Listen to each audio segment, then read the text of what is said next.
Bonjour! Today I'm going to pick out the project that I'm going to make in French. So this is my French knitting book. It's Animal au Tricot would be my guess. And it looks like there's 40 creations. So 13 animals, and then it seems like the rest are the different clothing that the animals wear. Seems like they all have these like cute outfits. Yeah, so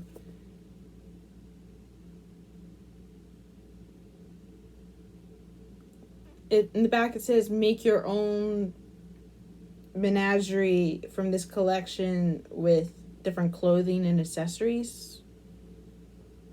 So I guess if I wanted to get the full experience of this book, like I haven't looked through it yet, so I don't know if the animals and the accessories are attached to each other, like, oh, you make this accessory with this animal, or if it's more like, here are the different accessories, and then here are the different animals, and they can mix and match, because these animals also all look like they're the same size. So I don't know what part of this is interchangeable, but we're going to find out. Yeah, especially since you see here the duck and the pig are the same size. Oh, if I'm holding it properly. There you go. The duck and the pig are the same size. There we go. And if you're wondering how I ended up getting these books, I opened up the French version of Amazon, and I had my dad sitting next to me because he understands French. So it's like, just making sure I'm getting what I think I'm getting. We have the introduction. Cool. So I assume this will have like, the introduction will have like different information, like this is the little pattern, the different materials,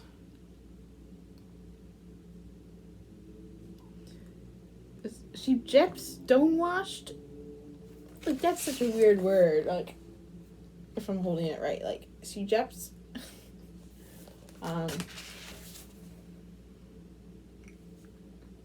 So Phil, the Catenators. Oh, so I think Phil is not the yarn. It's, oh wait, is it the yarn? Oh.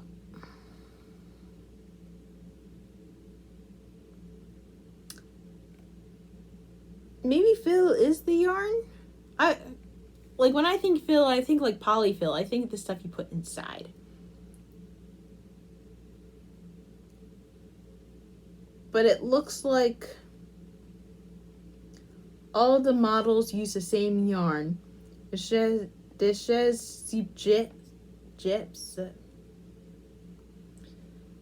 then it's followed with 78% cotton, 22% acrylic. So it's like a cotton acrylic mix. Which honestly, that I understand how that works.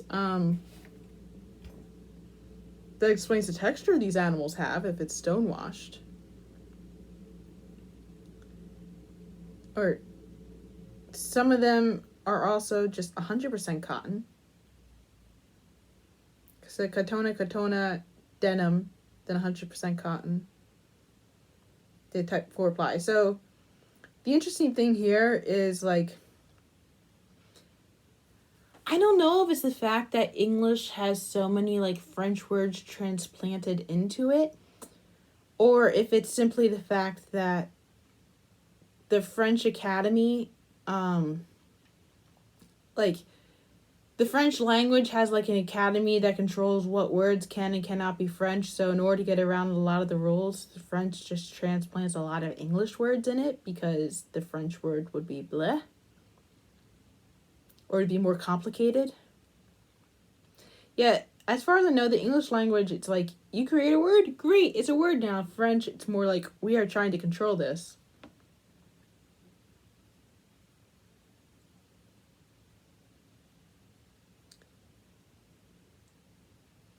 So it seems like there's 3 different types of yarns, all from the same brand. that you could use. Oh, botones. Por les use ya y el uso de botones de 10 millimeters de diámetro. I guess botones are the safety eyes if they're mentioning something that's like 10 millimeters.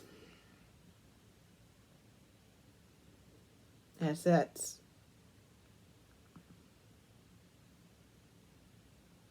I'll be right back. Okay, I'm back.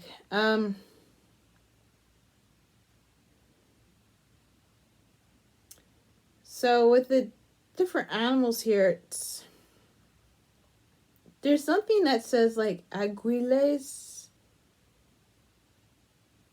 Oh, I think those are the needles. It's like, I wasn't quite sure how to parse out the different words in those paragraphs.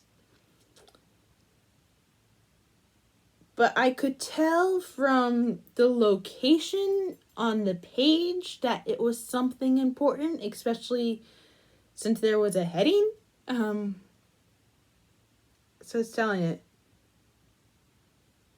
It's like, okay, well, I'm not going to focus too much more on this. I'm going to try to skip ahead to the patterns if I can. We have found the important page. We have found the abbreviations. Abbreviations are on page 8. That tends to be a lifesaver because the abbreviations tend to change depending on the language, because the different parts, the different techniques are called different things in different languages. Obviously, because it wouldn't be a different language otherwise. I can understand some of these already. I can kind of point out the ones that are like augmentation, that's like increase, and like diminution, that's probably decrease. I mean, some of them are cognates, like diagram. I think ensemble is a false cognate for us, but that means like together, so. I hope that this explains some of those techniques, because I think I forgot to mention it in the other video, but at this point I can't go to Google to understand. I gotta rely on the book to tell me everything that I need to know. Oh, notes essentiales. I don't know how to pronounce that, but that basically says like essential notes, like stuff you need to know. Dimensions.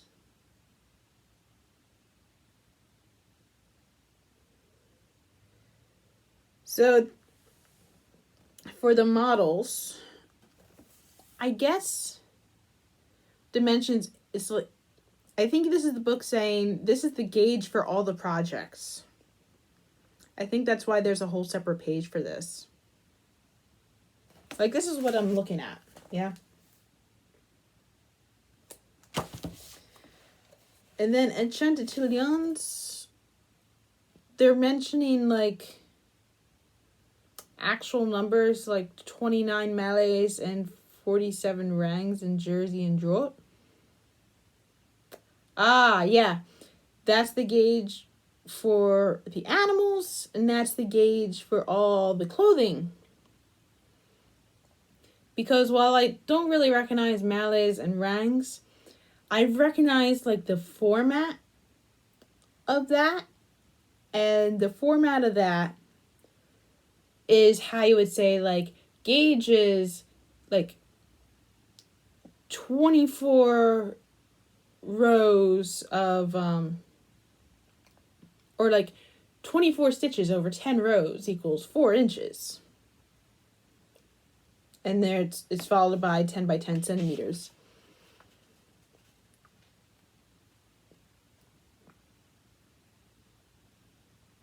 this is also giving me like little helpful hints. Ah, the last hint, I understand that one. Make a photocopy of the abbreviations on page 8 to prevent going back and forth in the book. I understand that.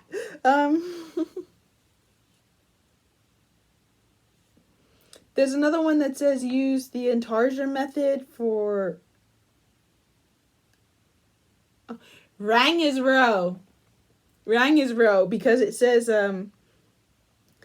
utilizar la méthode Untitled pour le changement de couleurs sur un même rang, which I guess is use the Untitled method when you change colors in the same row.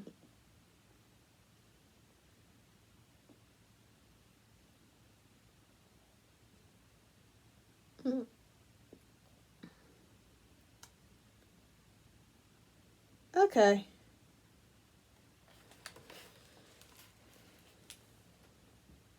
Partes comunes de co.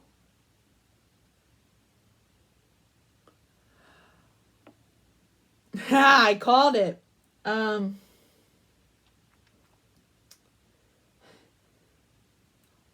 All the animals have the same body. They have like the same general base of the body, which is helpful when you like make it's helpful when you make multiple patterns from the same book, because then when you start using the same book over and over again, it's like, yeah, I can just make this part of the body real quick. Or like if you want to like change up the body, it's like, okay, I know I need to change it up this much, change it up that much.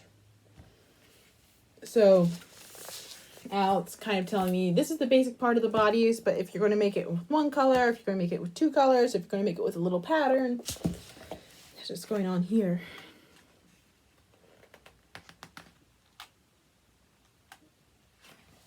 Yeah. All right. Just had to take a quick break real quick. I'm on a little bit of a different schedule than normal today, so my body's not quite sure how to handle that right now. Anyway, there's one part that says here bras times 2 and jambes times 2, so I'm going to guess the bras are the arms. And like the jambes are the legs. And the reason why I'm guessing that is, like in Spanish, arms are brazos. And I highly doubt that it means boobs because all these animals are flat-chested.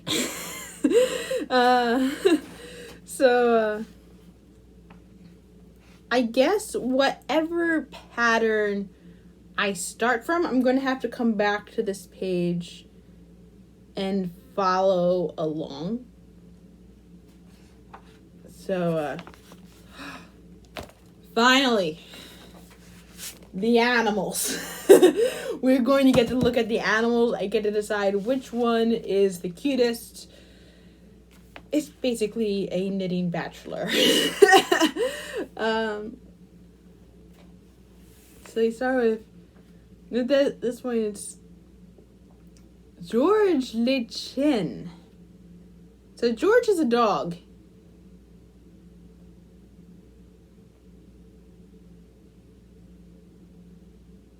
So, up for an adventure, he carries cookies in the pockets of something.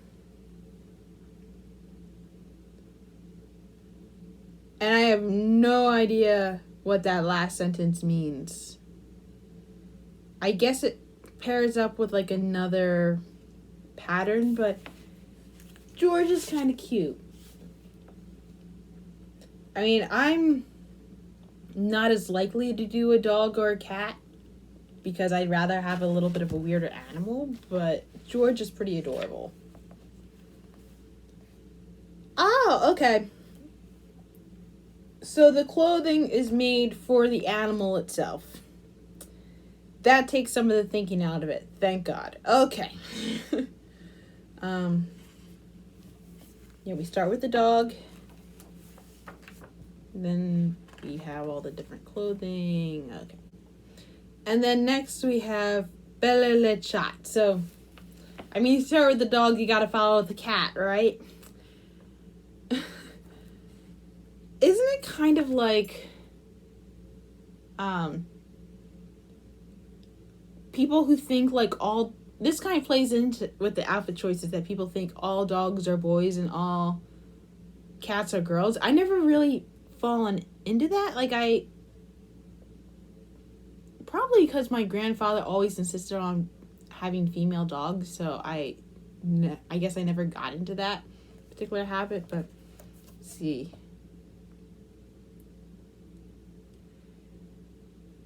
I have no idea what the flavor text stands for.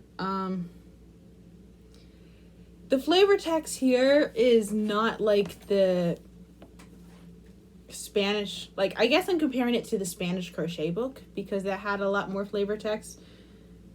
But here it's less giving the animals themselves a personality and more saying like this is a special thing that you get with this pattern. And this one, she has the little pom-poms. That, I mean, it's a beautiful cat. Very beautiful cat.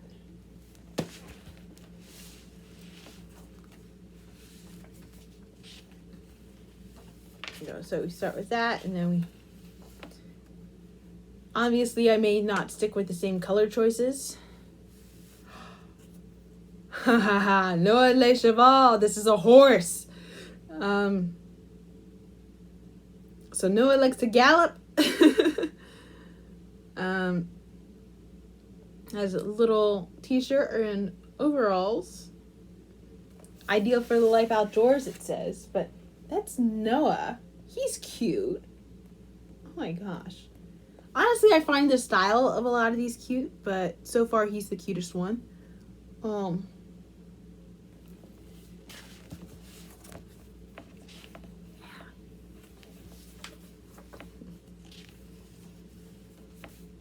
So, I mean, creating the little... I mean, I did create overalls when I created Javier, so that won't necessarily be a challenge. We'll have to see what the other ones are.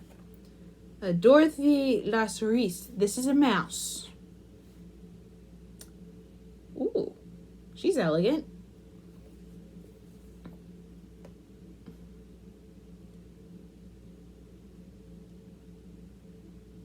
So this is talking about the buttons.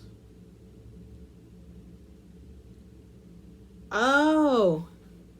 No, buttons here mean actual regular buttons. Because the, I assumed it meant safety eyes because things have safety eyes. But the person here is legitimately just sewing on buttons. Like these type of buttons onto the pattern, which this is saying that this has a nice variety of buttons. But the thing about making something with buttons means you're limiting the age in which you can give the item to a little kid. Because buttons are a choking hazard. Not that there aren't buttons on like little baby stuff. I mean, there are buttons on little baby stuff, but you don't really give buttons to little kids under 3. But I mean, this is Dorothy.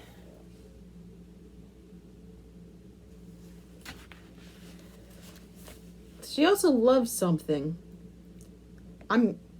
My guess is she loves it when her friends visit. Because I see the words Felicite and Ami. She has a little cardigan and like I can't tell if that's a dress or a set of bloomers.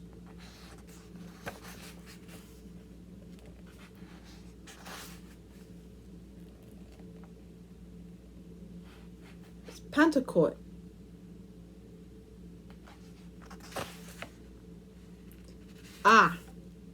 Okay, they're pants. They're pants.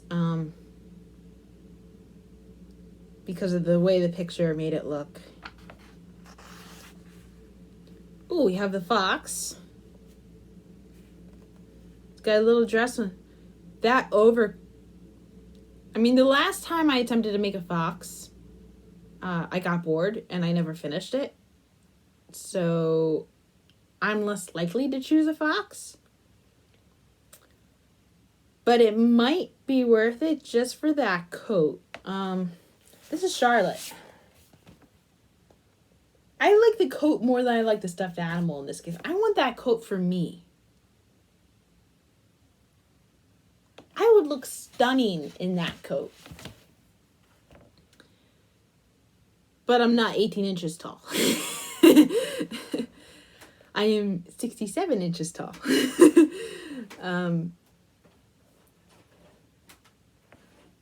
This is say she's very something. I feel like Meling. I feel like Meling is a false cognate.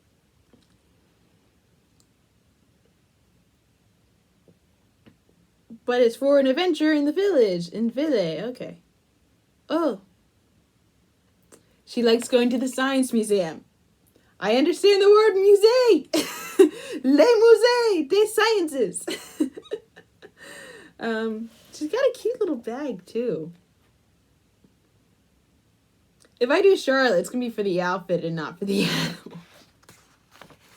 Because I'm not sure if I like the shape of the fox, but I love her outfit. Okay. Oh. I turned the page and I thought it was like another fox because of the color. It's like an orangey color. But I think it's a squirrel. This is Archie le Ecoril. I don't know. There's something about the tail that Archie has combined with the way the word looks that makes me think squirrel.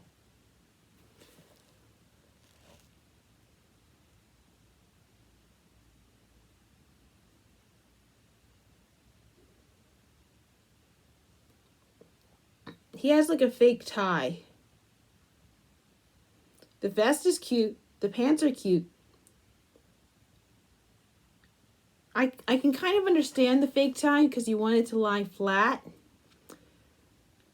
But with the tie being completely meshed into the shirt, it makes me think of those it makes me think of those t-shirts that's like, it's a tuxedo painted on, like those tuxedo t-shirts. It doesn't really seem to fit the vibe of the rest. I mean, this is Archie.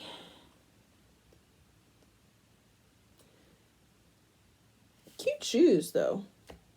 Kind of look like Mary Jane's. The color coordination. I mean, I can understand why they went with orange instead of brown because orange might have popped out a bit more. But if I was making a squirrel, I'd make it brown or gray.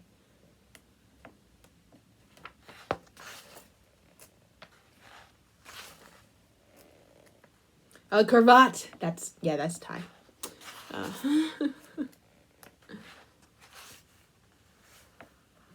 Holly La Hurson. Ooh. This one could be a nice challenge. I think this is a hedgehog.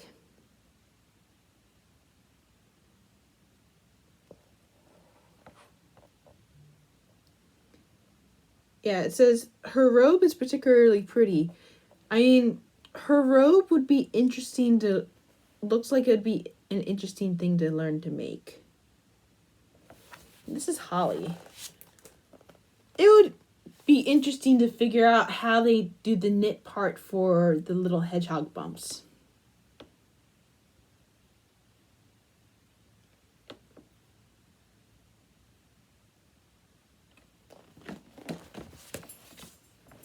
She's like very sweet and demure, especially like since they have like a pink, like the pale pink combined with like the way the hair looks.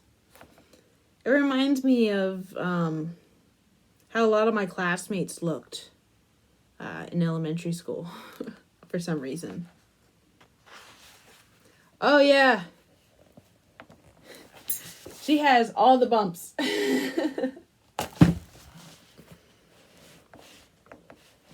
It's strange, like, throughout this whole book, because all of these animals have clothing to them, like, if this book was released without any clothing patterns and it was just like the straight up animals, go like, oh yeah, here's the hedgehog, cool. And he'd be perfectly fine. He wouldn't be going like, where's the clothes? But because I know this book has clothes, it created cute little outfits for all these things. Now when I see like the hedgehog without any clothing on, I'm going like, oh, it's naked. This is the hedgehog looks like when it's naked. But hedgehogs don't wear clothes in the wild. Ooh, and the dress makes use of the fact that the hedgehog has little points putting out. Yeah, because it wouldn't make much sense to have all those little points like poking out if you couldn't show them off. Maisie. La cochone. Maisie's a pig. Maisie's really cute. There's like a lot of like pink in here. Okay, so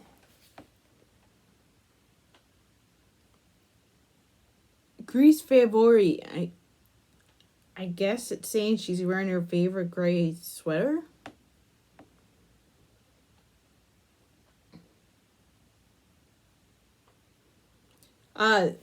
This is the one that the designer is calling elegant. Anyway, this is Maisie.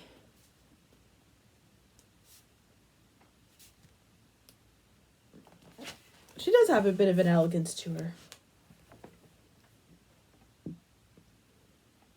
I mean, I feel like if I were to end up making Maisie, I would be changing up the colors. I wouldn't necessarily be getting like all the same colors. Even if that color is more accurate to what a pig would be like. Oh, there's lots of yarn overs. Ooh, that dress is really pretty. Oh my gosh. Stanley. Stanley looks like a raccoon. It's les ratons laveurs. They're calling it some sort of rat. I guess that's the French word for raccoon.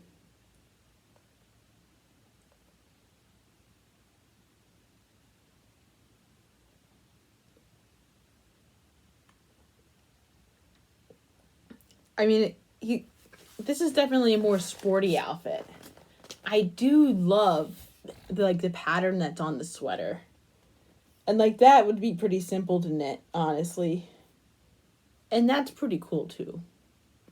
But that would be the intriguing part, would be the sweater. It would also be interesting to do the color changes up here too.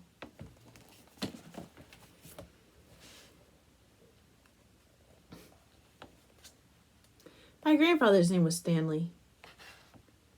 Well, it used to be Stanley. He got his name legally changed very early on in life. So he went by Richard. And then he abbreviated Richard to Dick. Anyway, we are no longer in the generation where, like, people from my generation aren't just going to call people Dick. Because, like, it means something else now. But back during my grandfather's time, like, he was born in, like, the 1930s. Like, people were like, oh, yeah, hey, Dick, how you doing? And it wasn't an insult. It was like, oh, yeah, that's just another name. It's like, it still blows my mind. I think part of the reason why my grandfather didn't like Stanley was my great-grandfather was also named Stanley. And I guess he wanted to be different from him.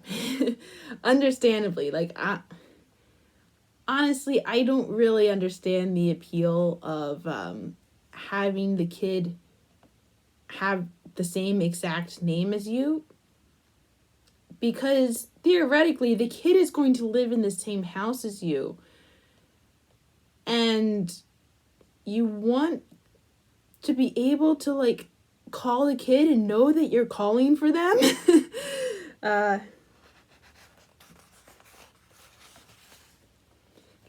Like you're going to end up having to give the kid a nickname anyway, so you might as well just give them a different name to begin with, right?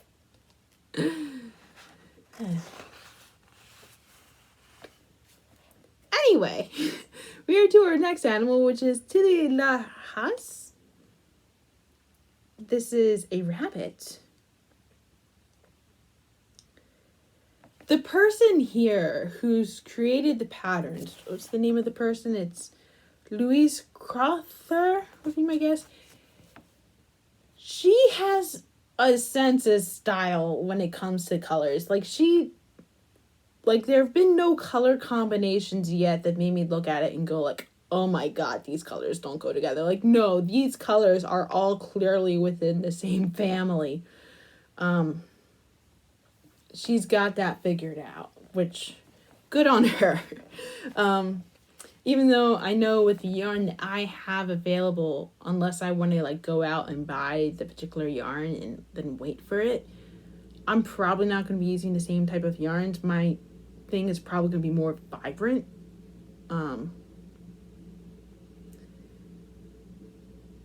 But like she made an effort to use like all the same yarn and whatnot. So, I mean, this is Tilly. It's cute.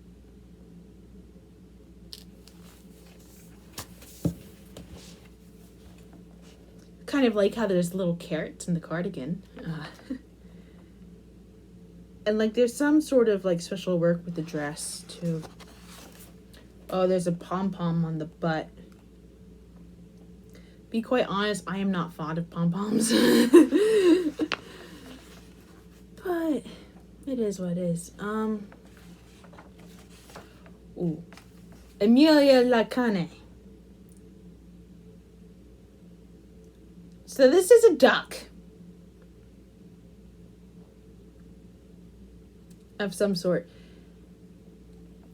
And it like throws me off.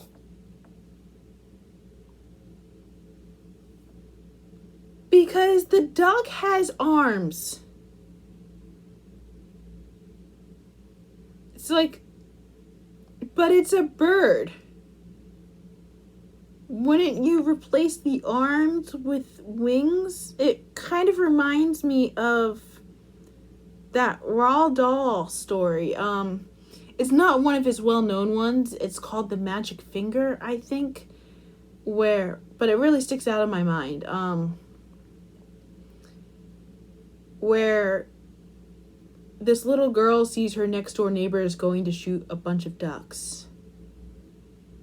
And she's like, oh, those poor ducks. She gets super angry, like lightning bursts from her finger and like she casts a spell. And in the book, she got her neighbors to become birds, and the ducks, a family of ducks, became humans, and those ducks had arms and legs because they were like half human, half ducks, and the original humans also became like half human, half ducks. So it kind of reminds me of those. I mean, it's a nice stuffed animal, but like when you make a duck, you think like, oh, we're going to make wings, we're going to make like little flippy paddles, and this is what I'm seeing. I mean, it's a simple dress. I like the beak, but it's like someone made a teddy bear and then put a duck head on it.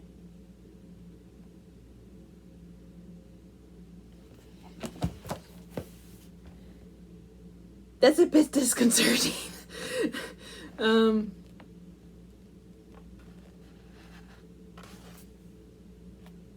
Yeah. even so, without the clothes on, it's still very disconcerting. I mean, there's still the tail helps.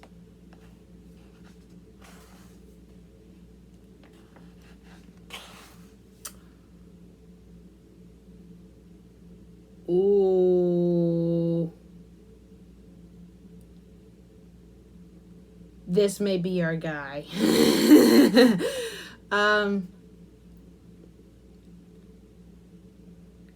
So this is Harry Le Bellier.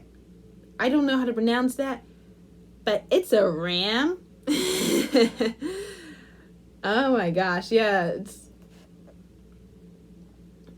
I don't really understand the flavor text here. But this is hairy, people. I mean, those horns.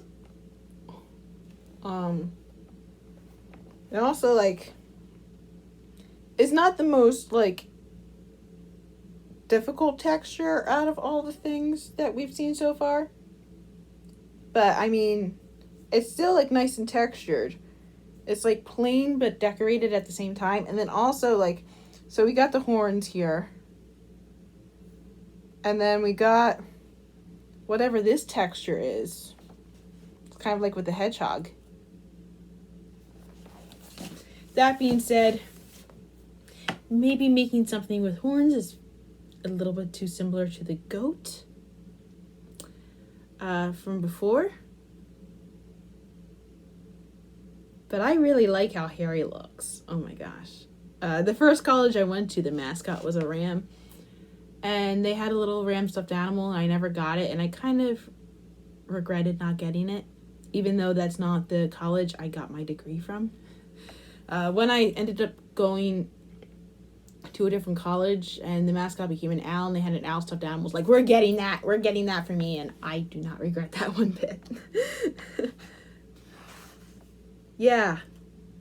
He also has the same textural thing that the hedgehog has with the body. That will be a nice challenge for me.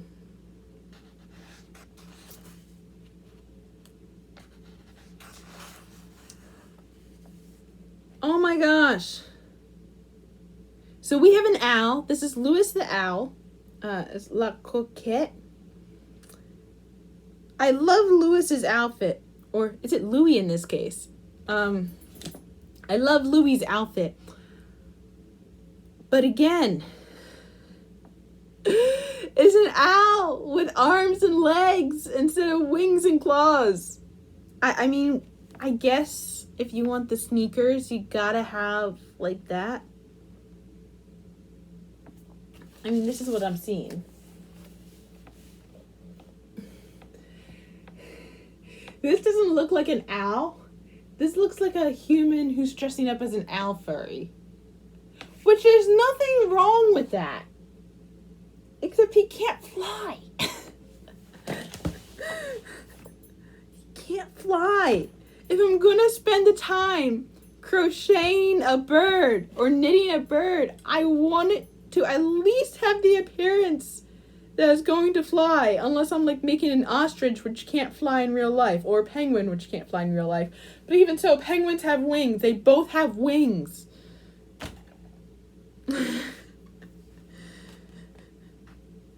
Cool outfit though. I would totally wear that outfit. Very Paddington Bear for some reason.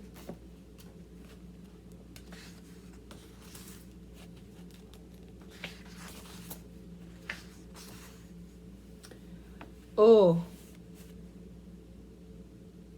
And then now I think I've seen all the animals. Now it's just talking about how to make the different accessories. So it's explaining things like how to pull through the shoes, which is cool.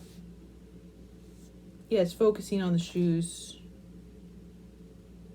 How to make underwear. You know, in case the pants aren't enough. If you are scared of having your animal be naked and commando is still too far from naked for you, you can make a nice set of underwear for your stuffed animal. But because all of these are flat-chested, regardless of gender, there's no need to make a bra. And then we have techniques. So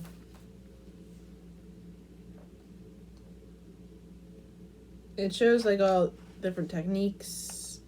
Okay, this will be good for like in the future.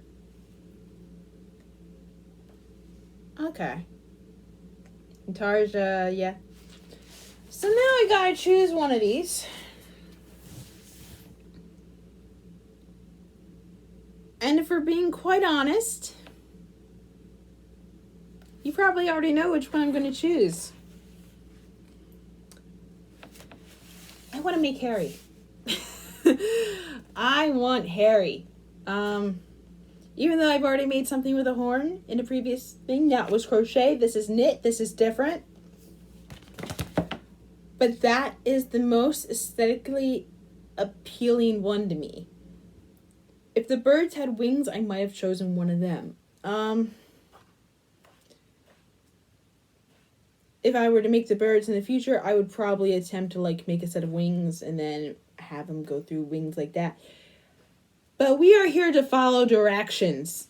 This is a challenge to see how well can I follow directions. We're not going to start changing patterns just yet. We're going to attempt to make the directions as much. So I think Harry here is going to be a nice challenge for me. It's not going to be just straight up knit. It's not going to be straight up plain because I would lose my interest in that. And I have a chance to learn something new here. Yeah, the next time you see me, we're going to start making Harry. That was today's entertainment. Have a nice day.